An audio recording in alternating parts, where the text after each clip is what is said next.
Ladies and gentlemen, 2 program notes on Tuesday's radio show. I'm going to have huge breaking news that I'm asking for all of you to join us in. Something very, very important. Huge breaking important news that you will be involved in. And it's big, biggest thing we've ever done. Coming up Tuesday. You don't want to miss that. We're going to have some foreshadowing, some idea of it in a post tomorrow at prisonplanet.com and Infowars.com. But then look for it Tuesday. Also, there's a new film. It was the main selection, the winner of this year's South by Southwest, New World Order. And I'm the main featured individual on that. It's now out on DVD with an expanded extras available at Infowars.com.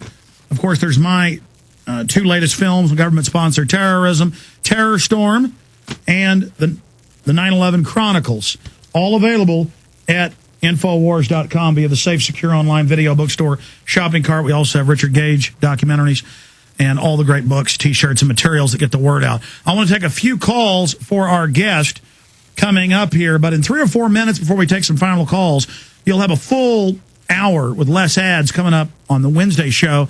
Professor Stephen Jones is also on. Other key points about this piece and this attempt to debunk 9/11 Truth. I mean, if 9/11 Truth wasn't important and wasn't exposing stage terror, the whole pretext the establishment uses for control, they wouldn't be trying to debunk you. Yeah, this is true. This is good news. Let's take it as that, Alex.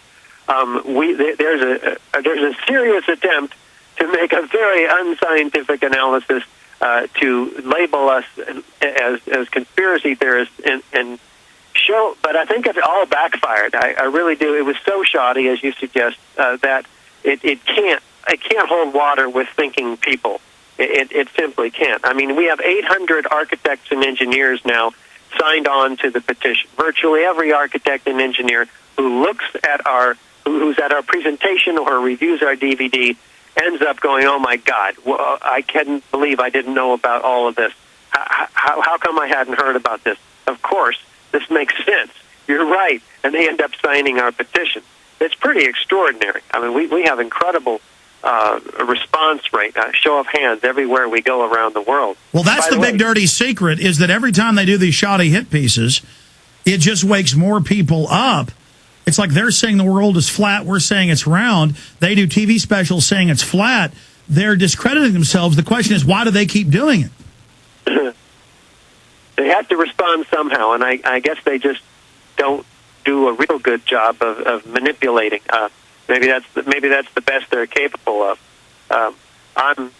It's disturbing that I spend a half an hour to an hour presenting very detailed evidence for all of this stuff, and it doesn't get on. But I've learned to not take it personally and to almost expect it. And we think any exposure like this is better than none, particularly when they help us by doing such a bad job of it. Let's play a short little clip here where they then spend the second half of the piece bumbling and babbling on National Geographic, saying this is what we want to believe and that we're basically delusional. Here it is. Theories.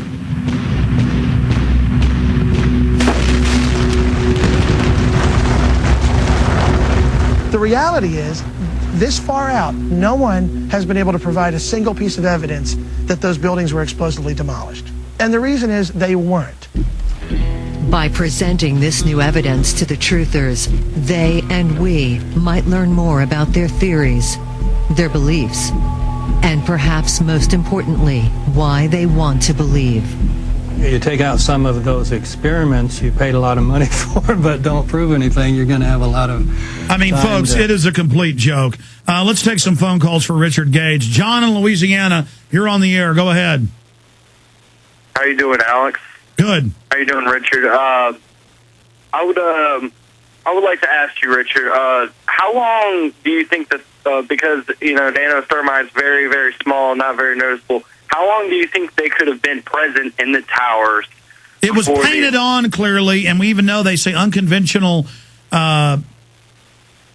fireproofing was put on, but That's what one of the underwriters with you, Underwriting Laboratories, said here on the show. But go ahead.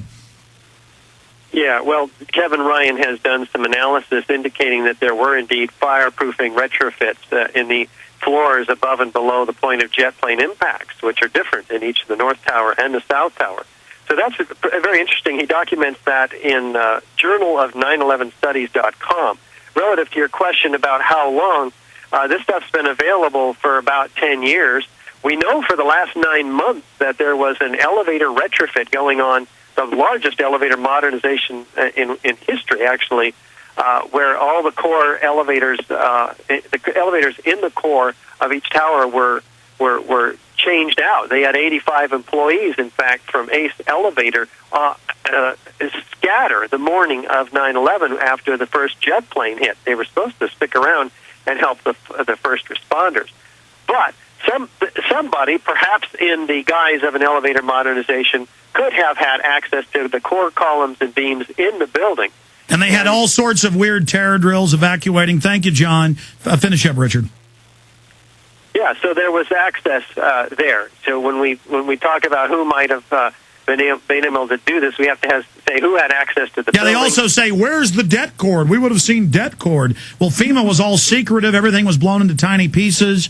There were all these maintenance shafts and maintenance floors. We have timed devices that are very small and very high-tech now. You don't need det cord. This is wireless.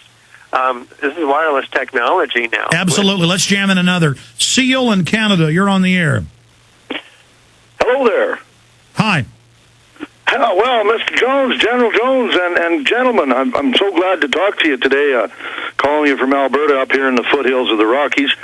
And, this comment by National Geographic where they say why they want to believe. It's more better said who they want to believe.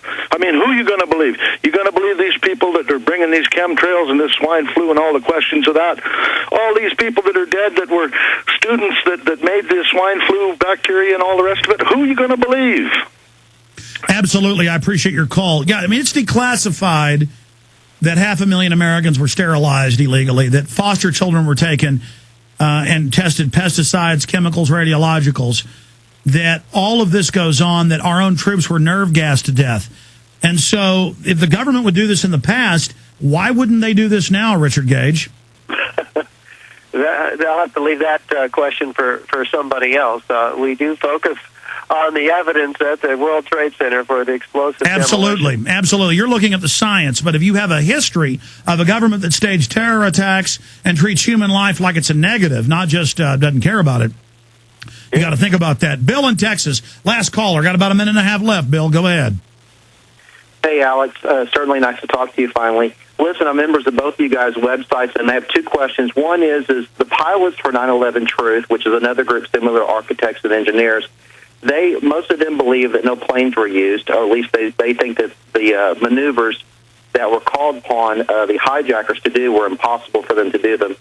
Do you guys believe there were planes used? Yeah, let me take this here. They have people in the National Geographic special, the leaders of the No Plane Group, wearing pictures of me on their body and dressed up like dragons. This is disinfo government, period.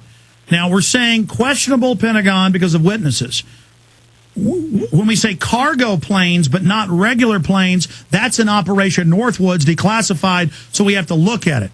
See, the government and their disinfo ops want you to get off on other stuff, and I've talked to pilots for 9/11 Truth. The majority of them do not believe that. And so that was a straw man false statement, but hell of a way to end the show. Richard Gage, you're back up on the show Wednesday with Professor Stephen Jones. We'll really go through the science, then play more clips of it. Jason Burmis is going to do 3 hours on this coming up right when the show ends on the internet streams at Infowars.com and on the AM and FMs that carry the Info Warrior. That's Sundays, 6 to 9 p.m. Central Time. But Richard Gage, your comments, I would imagine, on the plane stuff is you stick to the science, what you can prove. Yeah, well, of course, planes hit the World Trade Center Twin Towers. There's no question in our minds about that. The damage was real. But yeah, all the government can do is just put in kooky conspiracy theories to try to... I mean, that's like when Garrison had people popping up saying, that... saying kooky things in the trial to discredit. Go ahead.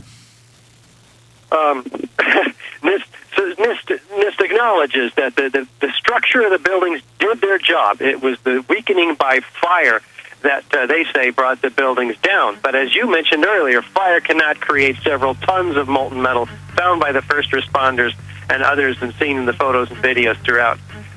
So it makes no sense. The official story is that the rug has been pulled out. Absolutely, yeah. We're not poo-pooing other theories and ideas. We're sticking with what we can prove. Richard Gage, thank you so much. We'll see you Wednesday. Thank you, Alex. God bless you all. Huge news Tuesday.